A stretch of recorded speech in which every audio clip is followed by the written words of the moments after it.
Bonjour, aujourd'hui je vous présente la façon d'entrer les joueurs sur le site et d'entrer les stats d'un match.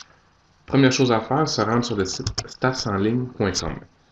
Notez d'ailleurs que le lien sera disponible sous peu directement sur le site de la Ligue. Alors j'ai sélectionné français, je choisis hockey. Chose importante d'abord, c'est de sélectionner gérant d'équipe. On entre les codes que nous avons déjà reçus par courriel. Une fois que c'est fait, on sera directement dirigé sur la page du calendrier de l'équipe avec les matchs à venir. Notez que les matchs qui ont déjà été soumis ne peuvent pas être corrigés. Première chose à faire, donc avant d'entrer les stats d'un match, bien sûr, d'entrer les joueurs de l'équipe. Alors, je vais dans formation d'équipe. On voit que dans l'équipe, ici, des Cyclones, il y a déjà un joueur qui a été créé qui s'appelle Luc Guévremont. Alors, je vais en créer un nouveau.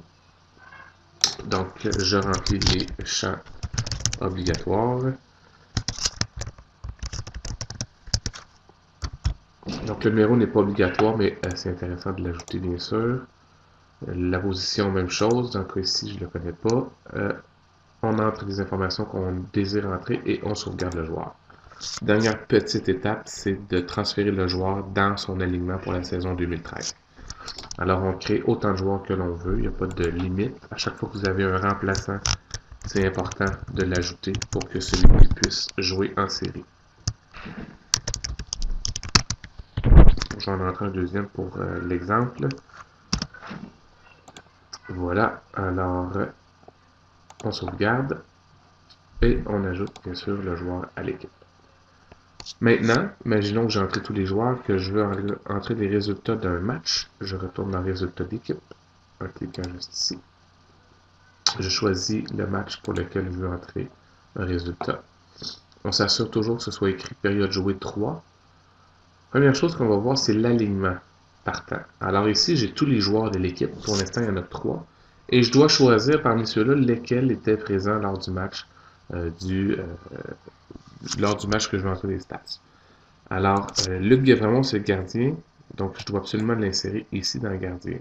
Sinon, les autres joueurs double-cliquent et ils se transfèrent directement dans la colonne des joueurs qui étaient présents lors du match.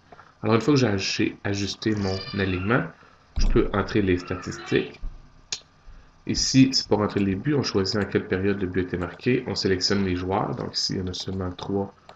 Donc, pas beaucoup d'options. Mais bien entendu, vous aurez la liste de tous les joueurs qui étaient présents au match qui s'affichera ici.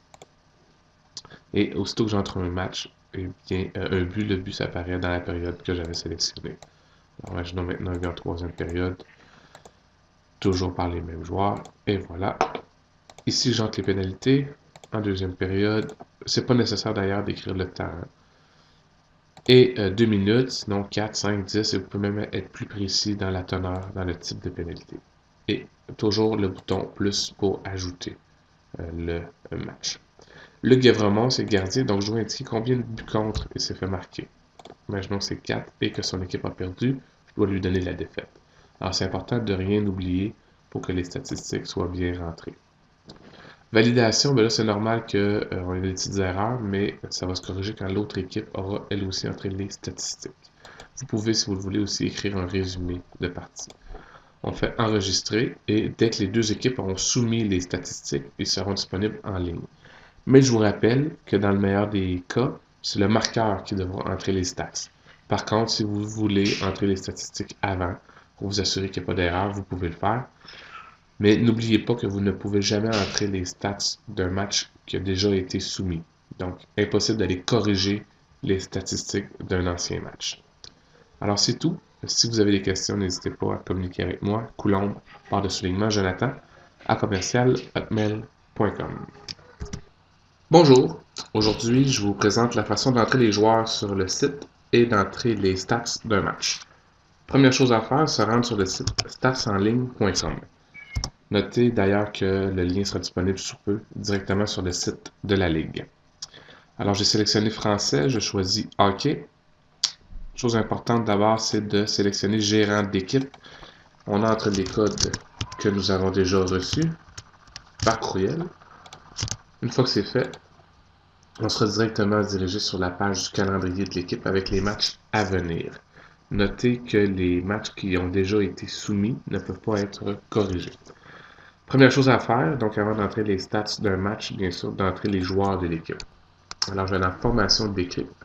On voit que dans l'équipe, ici, des Cyclones, il y a déjà un joueur qui a été créé, qui s'appelle Luc Guévremont. Alors, je vais en créer un nouveau.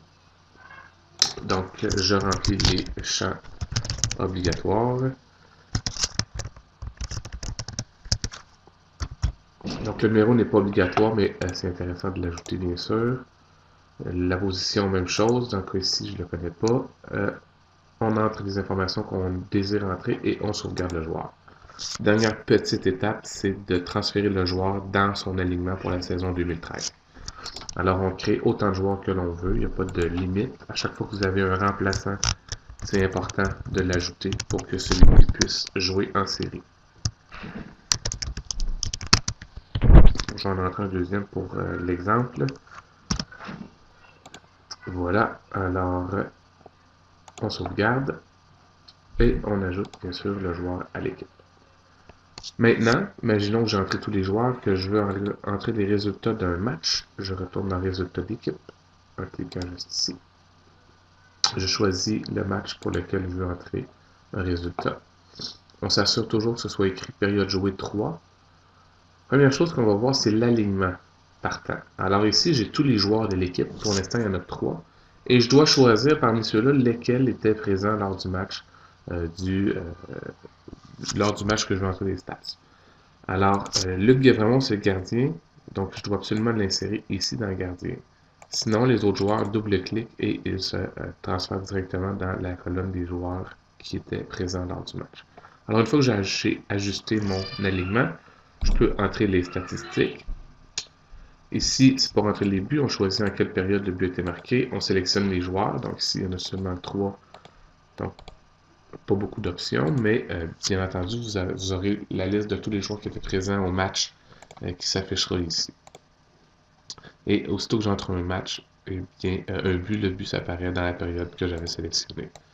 Imaginons maintenant un but en troisième période, toujours par les mêmes joueurs, et voilà. Ici, j'entre les pénalités en deuxième période. C'est pas nécessaire d'ailleurs d'écrire le temps. Hein. Et 2 minutes, sinon 4, 5, 10, et vous pouvez même être plus précis dans la teneur, dans le type de pénalité. Et toujours le bouton plus pour ajouter le match. Luc Guévremont, c'est le gardien, donc je dois indiquer combien de buts contre il s'est fait marquer. Imaginons que c'est 4 et que son équipe a perdu, je dois lui donner la défaite. Alors c'est important de rien oublier pour que les statistiques soient bien rentrées. Validation, ben là c'est normal qu'on ait des petites erreurs, mais ça va se corriger quand l'autre équipe aura elle aussi entré les statistiques. Vous pouvez, si vous le voulez, aussi écrire un résumé de partie. On fait enregistrer et dès que les deux équipes auront soumis les statistiques, ils seront disponibles en ligne. Mais je vous rappelle que dans le meilleur des cas, c'est le marqueur qui devra entrer les stats. Par contre, si vous voulez entrer les statistiques avant, pour vous assurer qu'il n'y a pas d'erreur, vous pouvez le faire. Mais n'oubliez pas que vous ne pouvez jamais entrer les stats d'un match qui a déjà été soumis. Donc, impossible d'aller corriger les statistiques d'un ancien match.